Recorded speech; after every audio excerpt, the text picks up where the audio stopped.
Prologue. We fall in love. It begins on a day of tears. Funeral procession leads me to caffeine-induced high, which leads me to you. Boy with brightly colored balloons. I was like a moth drawn to a flame. Sunny spring days spent underneath the shade of an oak tree turned into cool spring nights spent side by side. An awkward exchange of, and I turned into, I kind of sort of like you. We begin on my couch. Chapter 1. We are in love. My muse. Everything about you is poetic. From the way that you walked, the way that you smiled so big it looks like it hurts, as if the corners of your mouth are trying to touch the heavens. Our fingers are always interlocked, like pieces of a puzzle meant to be together, and when they aren't, your arm cradles my waist. The first time we move past this elementary romance is after a party in the dark on a damp park bench. You say you are drunk, but I can smell the alcohol on your breath. You intoxicate me with your kiss. Slim porcelain fingers fumble in the dark. Chapter 2. We are dysfunctional.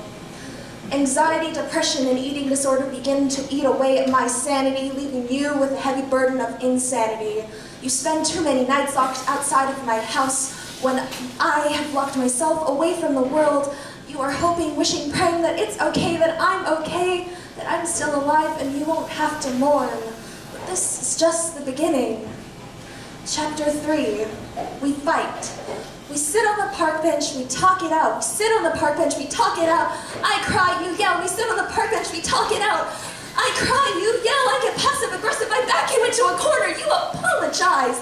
Repeat 6 times. Chapter 4.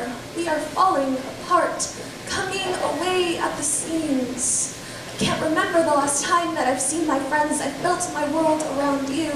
I can't remember the last time that I wasn't with you and wasn't pissed off. I ask you to give me stability and you say that you can't. I ask you to give me time and you say that you can't. And yet you're with your friends. All we do is go on forced dates and fuck. The more I think about it, the less I like you. The more I think about it, the less I like us. The more I think about it, the less I like myself. Chapter 5. We break up. I curl up into a ball in your arms and cry, interlock my fingers into your hair as if I'll become an anchor and you will not leave. I hold myself to you and say, baby, please just stay. After this, in the span of 5 minutes, I've convinced you that I'm over it. You lean in and say, I want to kiss you, and I say, it's okay. Our lips press, and this is a decision that will lead me to 3 weeks of regret. We begin to fuck.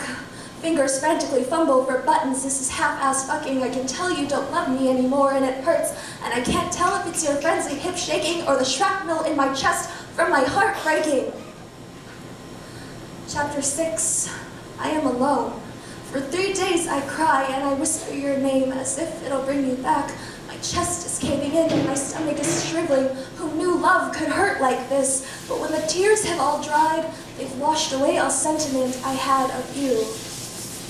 And for the first time in months, I see my friends and I'm happy. I'm filled with a warmth that you long ago stopped making me feel.